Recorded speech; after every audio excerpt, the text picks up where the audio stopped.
ஒவ்வொரு நடிகனுக்கும் ஒரு இக்கட்டான ஒரு சூழ்நிலை ஏற்படும் கெரியரில். அந்த அந்த இக்கட்டான சூழ்நிலையில் எல்லாரும் write off write her off, அவ்வளோதான், இதோட முடிஞ்சிச்சு, கெரியர் முடிஞ்சிச்சு, இதோட எந்திரிச்சு வர முடியாது அப்படின்ற ஒரு சூழ்நிலை வரும்போது, when everyone wrote me off, there were two people. முக்கிய இன்ஃபேக்ட் ஆல்மோஸ்ட் 14 months நான் வீட்டில் உட்காந்தேன் நடிக்க முடியாமல். ஏன்னா சில பேர்னால அது நான் சொல்ல விருப்பப்படல. அது ஓகே, அது ஒரு ஃபேஸ்.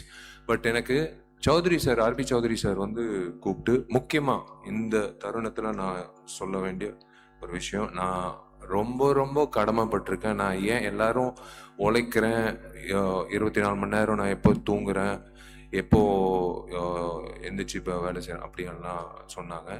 உண்மையிலேயே ஒரு வருடம் வந்து என்னோட பர்சனல் லைஃப் ரொம்ப ரொம்ப பாதிச்சு இருந்தாலும் இந்த படம் நல்லா வெற்றிகரமாக வரணுன்றதுக்காக என் கூட இருந்து என் கஷ்டங்களில் என்னை ஊக்கப்படுத்தி என்னை வந்து இந்த நாள், இந்த நேரம், இந்த நொடி உங்கள் முன்னாடி இவ்வளோ பாசிட்டிவாக நிப்பாட்டினதுக்கு காரணமாக இருந்தால் என்னை வருங்கால் மனைவி, என்னோட துணைவி சாய் தன்ஷிகாவுக்கு வந்து நான் ரொம்ப ரொம்ப கடமைப்பட்டிருக்கேன். நன்றி சொல்லணும். பிகாஸ் வேறு யாராவது தான் பிச்சுக்கிட்டு ஓடிட்டு இருப்பாங்க நேரம். எனக்கு RB second most important thing, I should thank RB Chowdhury sir. அந்த நேரத்தில் எனக்கு வந்து என் மேலே கொடுத்த கான்ஃபிடன்ஸ். இதெல்லாம் தாண்டி ஒரு நபருங்க, ஒரே ஒரு நபர், திருப்பூர் சுப்பிரமணியம் அண்ணன். அந்த திருப்பூர் சுப்பிரமணியம் அண்ணன் கொடுத்த அந்த ஒரு ஊக்கம், அந்த ஒரு நம்பிக்கை, அது வீண் போகக்கூடாதுன்றதுனால்தான் நான் என்னோட உழைப்பு அதிகரித்து இந்த படம் நன்றாக கொண்டு வரணும். தமிழ்லையும் சரி, தெலுங்குலையும் சரி, இந்த படம் இப்போ ஆகஸ்ட் 14th திரைக்கு வரப்போகுது. ஒவ்வொரு நாளும் உழைக்கும் போது நான் நினைச்சிக்கிட்டு இருக்கிற ஒரே விஷயம், அவர் என் மேல வச்சிருந்த அந்த நம்பிக்கை வீண் போகக்கூடாது. அவருக்கு நான் வந்து நன்றின்னு சொல்றதை விட அவருக்கு கடமைப்பட்டிருக்கேன்.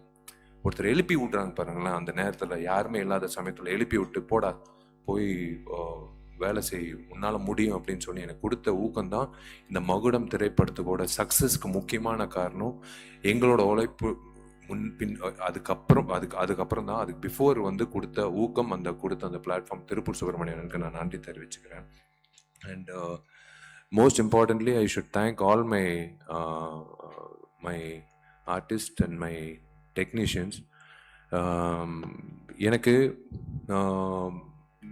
This is the most challenging film நான் சொல்லுவேன். பிகாஸ் ஸ்க்ரீனுக்கு, அதாவது கேமராக்கு முன்னாடி கேமராக்கு பின்னாடி அப்படின்ற ஒரு சந்தர்ப்பத்தில் வந்து சில நேரத்தில் I became a split personality ஆச்சு. இது ஏன்னா போய் நடிக்கணும். நான் நடிக்கும்போது எல்லா ஆர்டிஸ்ட்க்கும் நான் சொல்லிவிடுவேன், நான் ஸ்டார்ட் கேமரா ஆக்ஷன் சொல்லி ஒரு செகண்ட்க்கு அப்புறம் நீங்கள் நடிங்கன்னு சொல்லுவேன். ஏன்னா எனக்கு அந்த எடிட் பாயிண்ட், நான் திடீர்னு நடிச்சா அது அந்த வசனம் பேசினா அது கஷ்டம்னு சொல்லும் போது பேசி முடிச்ச உடனே அதுதான் அந்த கஷ்டமான விஷயம். அவங்க பேசி நடித்து முடிச்சதுக்கப்புறம் மறுபடியும் நான் போய் அந்த காட்சியை பார்த்து வந்து நடிக்கிறது தான்.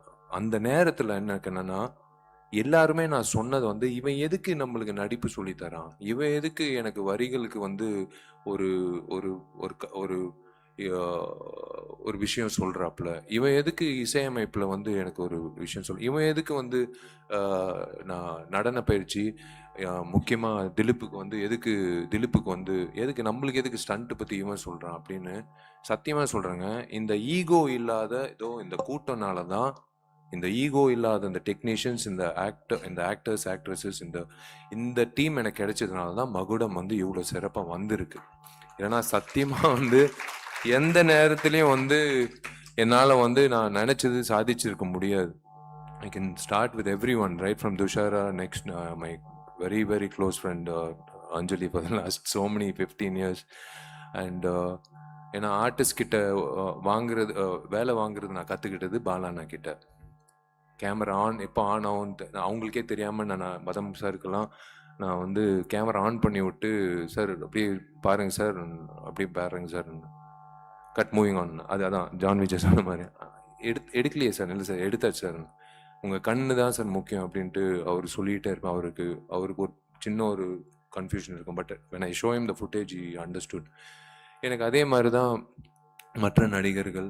ஐ டோன்ட் நோ லைக் எனக்கு அந்த இப்போ மாயா ஆகட்டும், லைக் எவ்ரி ஒன், அந்த தம்பி அஸ்வின் ஆகட்டும், like I have to go down to their அவங்க இடத்துக்கு வந்து உன் ஜூஸும் வேணாம் உன் காரும் வேணாம் அப்படின்னு சொல்லும்போது நான் அந்த அது சொல்லும் போது அவங்க உள்வாங்கி பண்ணுறது ஐ ஹாவ் இட் இஸ் எனக்கு பிடிச்ச ஒரு கிராஃப்ட் இதுங்க.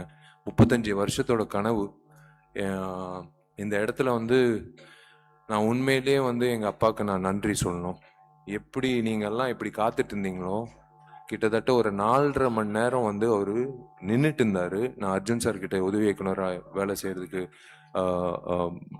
நான் கேட்கும் போது அவர் ஷூட்டிங்கில் இருந்தார். பட் 4.5 மணி நேரம் நின்னார். வேணாப்பா, தெரிஞ்ச அர்ஜுன் அங்கிள் தான், எனக்கு எத்தனையோ வருஷம் பழக்கம். பட் இருந்தாலும் இல்லைடா, நீ அசிஸ்டன்ட் டைரக்டராக சேர போகிற, ஸ்கூலில் உனக்கு கேட்டு இப்போ எப்படி அட்மிஷன் நின்னனோ அதே மாதிரி உனக்கு நான் நின்று நான் உனக்கு வேலை வாய்ப்பு கேட்க போகிறேன் அப்படின்னு சொல்லி நின்று எனக்கு ஊக்கப்படுத்தி என் கனவை நினைவாக்கின எங்கள் அப்பாவுக்கு நான் வந்து நன்றி தெரிவித்தே ஆகணும். அது வந்து நான் கடமைப்பட்டிருக்கேன் எங்கள் அப்பாவுக்கு. ஏன்னா ஒவ்வொருத்தருக்கும் ஒரு கனவு இருக்கும். ஆனால் சினிமான்னு சொல்லும் போது நிறைய பேர் பெற்றோர்கள் வந்து இல்லை மீடியா சினிமாலாம் வந்து முக்கியமாக பெண்களுக்கும் அந்த விஷயம் இருக்கும். இல்லை மீடியாவில் வந்து தப்பு, அதுக்குள்ள போகக்கூடாது அப்படின்னு சொல்லுவாங்க. ஆனால் எங்கள் அப்பா வந்து எங்கள் அம்மா வந்து முக்கியமாக சண்டைக்கோழி காரணம் வந்து எங்கள் அம்மா தாங்க. எங்கள் அப்பா வந்து இல்லை இவ்வளோ காசுலாம் செலவு பண்ண முடியாதுன்னு எங்கள் அம்மா சொன்னாங்க. நீ காசு செலவு பண்ணுறியா இல்லை நான் காசு செலவு பண்ண நான் லிங்குசாமியோட கதை கேட்டேன். இந்த படம் தான் என் பையனை வந்து பெரிய ஆக்ஷன் ஹீரோ ஆகணும்னு எங்கள் அம்மா தான் சொன்னது.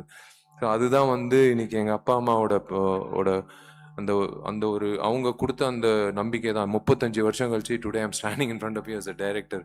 Of course ghost direction okay, but அஃபிஷியலாக விஷால் என்ற 45வது புதுமுக இயக்குனர் 99வது படம் ஆர்பி சௌத்ரி சார் சூப்பர் ஃபிலிம்ஸில் நிற்கிறது பெரிய விஷயம். I should really thank my குருநாதர் Arjun sir, action king Arjun sir. அவர் என்னை நடிக்க வச்சார். தேரிக்கே வெய்டா அந்த கிளாப் போர்டு வந்து நடிதான்னு சொல்லி அன்றைக்கி நடிக்க வச்சு என்னை வந்து ஃபோட்டோ ஷூட் பண்ணி என்னை வந்து நடிகராக வந்து போய் நடிக்க ஆரம்பிடான்னு சொன்னது அவர்.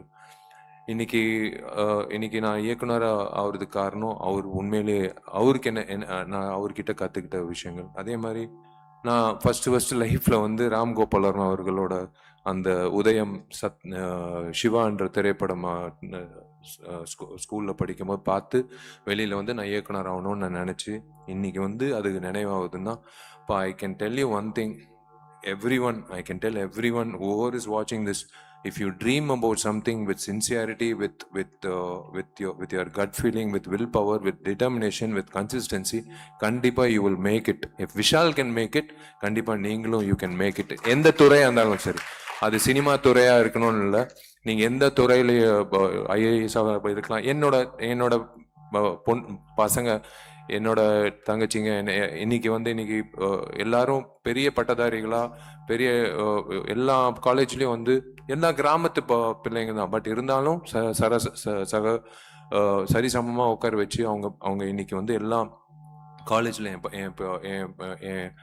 என் பசங்க வந்து இன்னைக்கு வந்து பட்டதாரிகளாக இருக்காங்கன்னா definitely it's because of their will power and definitely it's because of that consistency. That's what I would like to tell you. And yes, எனக்கு இந்த திரைப்படத்தில் எனக்கு அமைஞ்ச இதோ ரிச்சர்டு தம்பி டிஓபி ரிச்சர்டு வந்து நம்ம ரொம்ப வருஷமாக எனக்கு we have done so many films. சம்மர், நான் சேவ் மனிதன், என்ன மதகஜராஜா, என்ன எல்லாம். இந்த படத்தில் வந்து அவனுக்கு கரெக்டாக தெரியும் அந்த எடிட் பாயிண்ட்டு. வந்து ஒரு நாள் ஆக்சுவலாக துஷாரா டேட்டு பிரச்சனை. அன்னைக்கு வந்து 2 மணிக்கு ஆக்சுவலாக 6 to 6 இல்லடா, மார்னிங் 6 வரைக்கும். ஆனால் 2 o'clock 10:30 போக வேண்டியது இருந்து, கரெக்ட் 2 o'clock வரைக்கும். பட் 10:30 போக வேண்டியது இருக்குது அப்படின்னு சொன்னோடனே ஐயோ ஓகே சரி ஓகே என்னடா பண்ணலான்னு, சரி வா கேமரா வைக்கணும், இப்படி வை, துஷாரை கூப்பிடுங்க, உட்காருமா அப்படியே உட்காரு, இப்படி 2 கேமரா வச்சுட்டு ரிச்சர்ட் ஆனால் ஒன்றும் இல்லைண்ணா மாஸ்டர் எடுத்துடலாம், எப்போவுமே மாஸ்டர் ஷாட் எடுத்து தான் க்ளோஸ் வைப்போம். இல்லை தம்பி இதை எடுத்துடலாம், ஃபஸ்ட்டு எடுத்துடலாம், டக்குன்னு எடுத்துடலாம், அப்புறம் இந்த பக்கம் பேசுமா, இந்த பக்கம் பாருமா. இது எல்லாமே நான் சுந்தர் சி சார் கிட்ட கற்றுக்கிட்டது. இது சுந்தர் சி சார் எப்படின்னா, நீங்கள் வந்து இந்த பேக்ட்ராப்லேயே வந்து சுவிட்சர்லாண்டில் சாங் படப்பிடிப்பு நடந்த மாதிரி அவர் காட்டிடுவார். சலிக்கவே ஆர்டிஸ்ட் வரலையா, பிரச்சனை இல்லை, கேமரா இப்படி திருப்புங்க. இந்த பக்கம் வந்து ஒரு எரும மாடு இருக்கா, பிரச்சனை இல்லை, அனிமல் வெல்ஃபேர் சர்டிஃபிகேட் வேணாம் தேரும், இப்படி வாங்க. இப்படிதான் அவர், ஏன்னா அதுதான் அவர்கிட்ட கத்துக்கிட்டது சுந்தர்சி சார். அன்னைக்கு வந்து அந்த காட்சி நானும் ரிச்சர்ட் வந்து 10:30 மணிக்கே அமிச்சிட்டோம். ஓகேம்மா, அவங்களுக்கும் புரியல சார், என்ன பாரு முடிஞ்சிச்சுமான். அதுக்கப்புறம் ரிச்சர்டுக்கு வந்து உட்காந்து நம்ம வாடா சாப்பிடலாம்டா, சாப்பிட்டு நிதானமா எடுக்கலாம் இப்போ 2 மணி வரைக்கும். அப்போதான் ரிச்சர்டுக்கு, ஏன்னா இவன் இருந்ததுனால தான் என்னால் அந்த காட்சியை வந்து அவ்வளோ சிறப்பாக அமைச்சு கொடுத்தது. ஏன்னா we knew the edit, both of us knew the edit. இது அதே மாதிரி Pon Parthiban, he knows my wavelength is the same. Hari sir படங்களில் நாங்கள் பயணிச்சிருக்கோம். அதுக்கப்புறம் இஸ் கம் அஸ் இரும்புத்தில 2 பேர் பயணிச்சிருக்கோம். இன்னைக்கு எனக்கு ஒரு டைலாக் ரைட்டராக வரும்போது he knows the wave length, every one knows my wave length. அதுதான் எனக்கு ரொம்ப பிடிச்ச ஒரு விஷயம் ஒன்று. இது இவன் சொல்கிறானே, இவன் என்ன திடீர்னு, ஏன்னா உமாதேவி மேடம் நான் ஃபர்ஸ்ட் இந்த பாட்டு சொல்லும் போது அவங்க எனக்கு மெசேஜ் போடுறாங்க, சார் நான் எவ்வளோ பாட்டு எழுதியிருக்கேன், ஆனால் எனக்கு இது ஒரு சேலஞ்சாக இருக்குது, எனக்கு ஒரு மாதிரி பயங்கரமாக இருக்குது சார். மேடம், இதே தான் நான் என் டார்லிங் திலீப் கிட்ட சொன்னேன். ஊட்டியில் புல்லரிச்சிச்சுன்னா கண்டிப்பாக இந்த படம் சூப்பர் ஹிட் மேடம். அவனுக்கு வந்து திலீப்புக்கு வந்து புல்லரிச்சிச்சுன்னு நான் சொன்னோன்னு இந்த காட்சி டார்லிங் இப்போ 6 நிமிஷம் அப்பாவோட, இப்போ பார்த்தீங்க முத்துமணி மேலே சாங், அது ஒரு கிட்டான ஒரு இடத்துல வரும் அந்த ஸ்க்ரீன் பிளேல. அதுக்கப்புறம் 6 நிமிஷத்தில் கிளைமேக்ஸ் டார்லிங், என்ன பண்ணலாம், என்ன ஆகும் எல்லார்கிட்டையும் கேட்டேன். அந்த வகையில் எல்லாரும் வந்து யோசிச்சாங்க என்ன வரும்னு. வழக்கம் போல விஷால் வருவான், அடிப்பான், ரிவெஞ்ச் எடுப்பான். இல்லை, இந்த இடத்துல ஒரு விஷயம் இருக்கு. இது விஷால் படத்துல மட்டும் இல்லை, எந்த திரைப்படத்திலும் இந்த மாதிரி ஒரு கிளைமேக்ஸ் காட்சி வந்திருக்காது, வரல, எனக்கு தெரிஞ்சு வரல. டெஃபினட்டா last I don't think anyone will do it, or I don't know அந்த மாதிரி அமைஞ்சிருக்கா எனக்கு தெரியல. தேங்க்ஸ் டு உமாதேவி மேடமோட வரிகள் அண்ட் திலீப்போட அந்த புரிதல், திலீப்போட கொரியோகிராஃபி. நாங்கள் வந்து we try to do something magical to that last 8 minutes of the film Magudam. I am looking forward. அதே ரோஹிணி தியேட்டர்லாம் எப்படி ஏன் எனக்கு பிடிச்ச நடிகர் விஜய் இன்னைக்கு சேமா இருக்காரு, அவர் வந்து நான் எப்படி நான் ரசித்து பார்த்துருக்கேன். அதே ரோஹிணி தேட்டரில் தான் நான் இன்னைக்கு நானும் திலீப்பும் அந்த காட்சிக்கு எப்படி கை தட்ட போகிறாங்கன்னு நான் பார்க்க போகிறேன். எனக்கு அதே மாதிரி தான் பிரதர் ஏகாதசி ஆகட்டும், கருணா ஆகட்டும், எனக்கு விவேக் இங்கிட்ட இல்லை, எல்லாரும் வந்து they love the fact that Vishal is saying something which we can understand. சரி, ஓகே சொல்கிறாரு, ஓகே கரெக்டாக இருக்குது அப்படின்னு சொல்லி புரிதல் இருக்கு பாருங்களேன். அதுதான் எனக்கு ரொம்ப பிடிச்சது. இந்த தம்பி இருக்கானே, இவன் வந்து சும்மா ஏதோ ஒரு இதில் எனக்கு என்னன்னா, காது வந்து நான் டால்பி சரவுண்ட் சவுண்ட் மாதிரி எங்கிட்ட இப்போ பேசிகிட்டே இருக்கும்போது யாரோ அங்கிட்ட வந்து இவன் ரொம்ப நேரம் பேசிகிட்டு இருக்கானேன்னு யாரோ சொல்கிறாங்க, எனக்கு கேட்குது. அந்த மாதிரி எனக்கு இப்படி உட்காந்துட்டு இருக்கும்போதே வந்து எவனோ ஒருத்தன் ரேப் பண்ணிட்டு இருக்கான், யார் அவன் சம்மந்தமே இல்லை, அவன் ரேப் பண்ணிட்டு இருக்கான், கூப்பிட்றான் அவனு பார்த்தா இவன் தான் வினோத். வந்தான், ஒரு பாட்டு பண்ணாச்சு. I'm going to introduce him next couple of months. Independent musician ஒரு ஆல்பம் வச்சிருக்கான். அது ஆக்சுவலாக அந்த பிளான் இருந்தது. That's why we introduce him. எனக்கு இந்த படத்துல ஒரு மிகப்பெரிய தூணா இப்பவும் இருந்துட்டு இருக்காப்ல, இஸ் ஸ்டில் டூயிங். ஏன் ஜிவி வரல, நான் ஜிவி பிரகாஷ் டார்லிங் இந்த இப்போ RR போயிட்டு இருக்கு. நான் இப்போ இழுத்தேன்னா August 14 என் படம் ரிலீஸ் ஆகாது. அவர் RR வாசிச்சிருக்கார், 2 திரைப்படம் வருது. ஸோ அதனால வந்து அஃப்கோர்ஸ் டெஃபினெட்லி விஸ்வநாதன் சன்ஸும் டெஃபினட்டாக நல்லா ஓடணும், மகுடமும் நல்லா ஓடணும் நான் வேண்டிக்கிறேன். இந்த ஜிவி பிரகாஷ்ன்ற ஒரு ஒரு ஒரு டெக்னீஷியன் இருக்கானே, உண்மையிலேயே ஒரு வரங்க, ஒரு புதுமுக இயக்குனருக்கு ஒரு வரம். நான் எப்படி ஜிவிக்கு நன்றி சொல்லுன்னு தெரியல. ஏன்னா ஒரு 3 வாட்டி நேஷனல் அவார்டு வாங்கினவர் வாசிச்சுட்டு இருக்காப்புல. முக்கியமாக எந்த சாங் தான், உமாதேவி மேடம் நின்றுட்டு இருந்தாங்க, நான் சம்மந்தமே இல்லாமல் டான்ஸ் மாஸ்டர் அசர் கூப்பிட்டேன். டார்லிங் இல்லை டார்லிங், இந்த மாதிரி இல்லை அப்படின்னு சொல்லிட்டு நான் பாட்டு எதோ பண்ணிட்டு இருக்கேன். இப்படி பார்த்தாப்புல என்னை திட்ட போறாப்புலையா, ஏன்னா நான் என்ன அறியாம நான் கொஞ்சம் அத்துமீறலா போயிட்டேன். டார்லிங் எனக்கு இப்படி அப்படியெல்லாம் ஏதோ பண்ணேன். இவர் என்ன பண்றாரோ அதை அப்படியே ஃபாலோ பண்ணுங்க, நான் ஈவினிங் வந்து நான் கரெக்டா பண்றாப்புல அப்படின்னு சொல்லிட்டு போயிட்டாப்புலங்க. எனக்கு அவர் கொடுத்த அந்த ஸ்பேஸ்னால தான் 5 பாடல்களும், எஸ்பெஷலி கிளைமேக்ஸ் சாங், நீங்கள் இன்னும் நாளைக்கு தான் வெளியிட போகுது, ட்ரெய்லர் ஆகட்டும், எல்லாமே வந்து ஒரு அந்த லைஃப் கொடுத்துருக்காப்புல. இந்த படத்துக்கு வந்து ஒரு பேக்ரவுண்ட் ஸ்கோர் ஆகட்டும், is been like is understood. ஒரு புது இயக்குனருக்கு கிடைக்கிற ஒரு மிகப்பெரிய பாக்கியம் வந்து ஒரு பேக்ரவுண்ட் ஸ்கோர் பண்ணக்கூடிய, ஒரு பாடல்கள் அமைச்சு கொடுக்குற ஈகோ இல்லாத ஒரு மியூசிக் டைரக்டர். இல்லைன்னா அப்படியே வெளியில கை கட்டிக்கிட்டு நின்றுட்டு இருக்கணும், அவர் என்ன வாசிக்க போறாருன்னு தெரியல, அப்படியே கொடுப்பாங்க ஒரு சாங், அப்படியே எடுத்துட்டு போய் ஷூட்டிங் பண்ணோம். ஆனால் அப்படி கிடையாது, அவ்வளோ இடம் இருந்ததுனால தான் I'm really thankful to GV. And yes of course there is இந்த ஆள் இருக்கானே ஜான் விஜய். முதல் தடவை ஜான் விஜய்னால ஜாதி சண்டைனால நான் வந்து லயோலா காலேஜில் எனக்கும் இவனுக்கும் சம்மந்தமே கிடையாது. ஃபர்ஸ்ட் டைம் ஆக்சுவலாக அப்போ தான் எனக்கு தெரியும் ஜான் விஜய் என் சீனியர், அவ்வளோ க்ளோஸ் கூட இல்லை. ஆனால் இவனால் வந்து ஒரு பெரிய கலவரமே நடந்தது லயோலா காலேஜில். நான் நின்றுட்டுருக்கேன், இப்படி நின்றுட்டுருக்கேன். வந்து எங்கே இருக்கான் அந்த ஜான் விஜயன் தெரிலங்க, அவரு எனக்கு தெரியாதுங்க, சீனியரு. நானே எப்பயோ ஒரு வாட்டி தான் கிளாஸுக்கு வருவேன். தேடிட்டு இருந்தாங்க ஜான் விஜய்க்காக. அப்போலேருந்து தெரியும் இந்த மனுஷன்.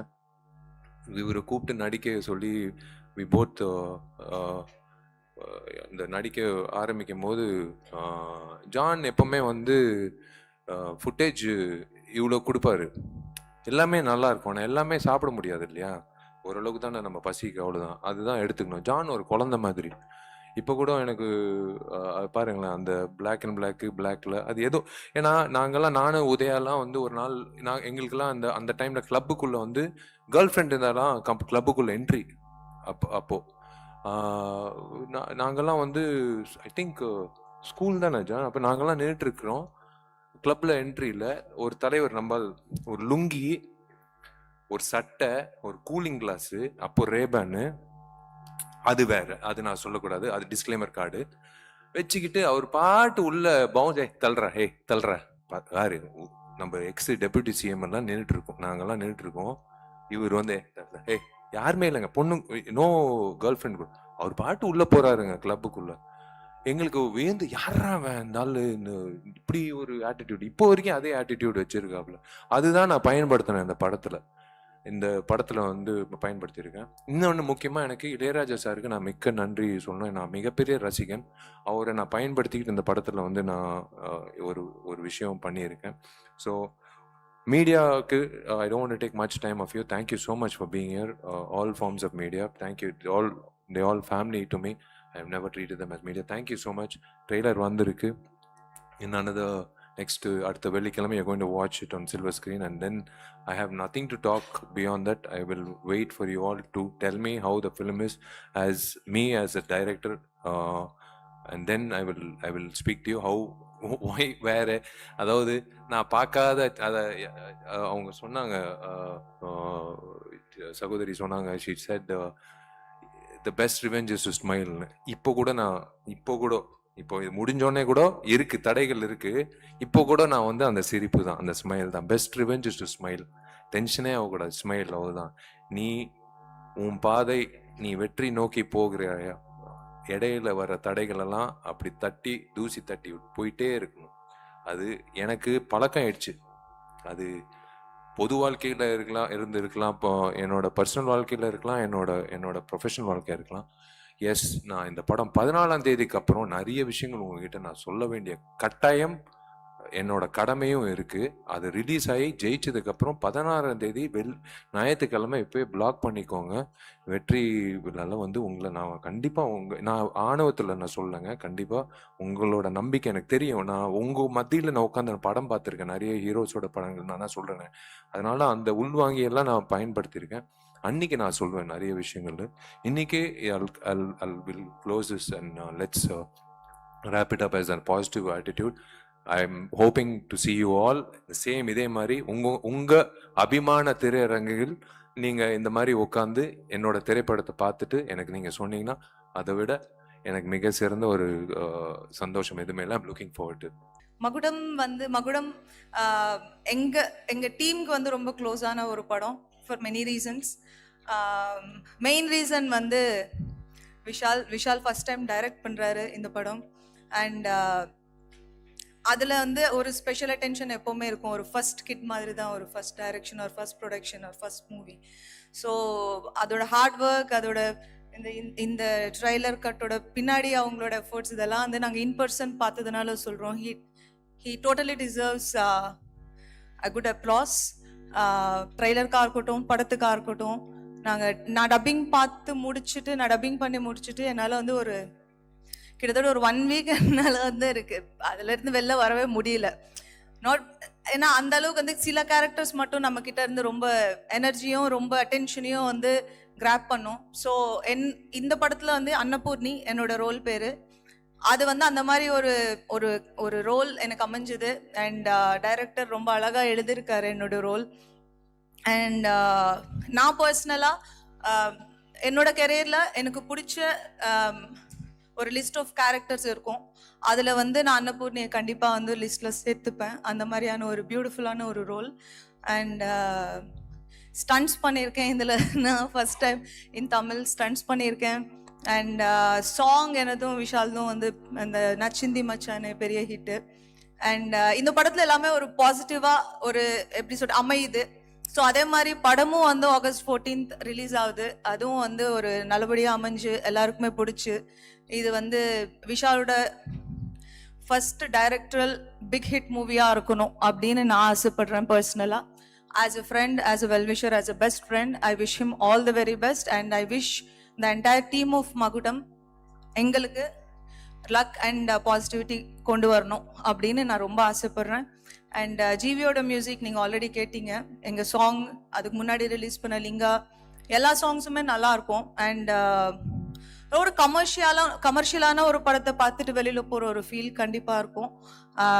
அதில் எந்த மெஸ்அப்பும் இருக்காது அப்படின்னு நான் நினைக்கிறேன்.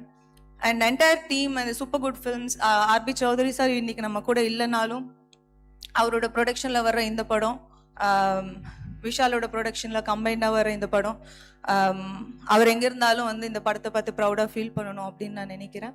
அண்ட் எங்களோட கோஸ்டார்ஸ், எங்களோட டெக்னீஷியன்ஸ் எல்லாரையுமே வந்து அடுத்தடுத்து ஈவெண்ட் இருக்கிறதுனால எல்லாரையுமே வரிசையாக பேசுவேன். பட் இன்னைக்கு ட்ரெய்லரோட ஸ்பெஷல் அட்டென்ஷனாக இருக்கிறதுனால ட்ரெய்லர் எல்லாருக்குமே பிடிச்சிருக்கும் அப்படின்னு நான் நினைக்கிறேன். படத்தை வந்து ஆகஸ்ட் 14th எல்லாருமே தியேட்டர்ஸில் போய் பாருங்க. உங்கள் எல்லாருக்குமே பிடிக்கும்னு நான் நம்புகிறேன். Thank you so much.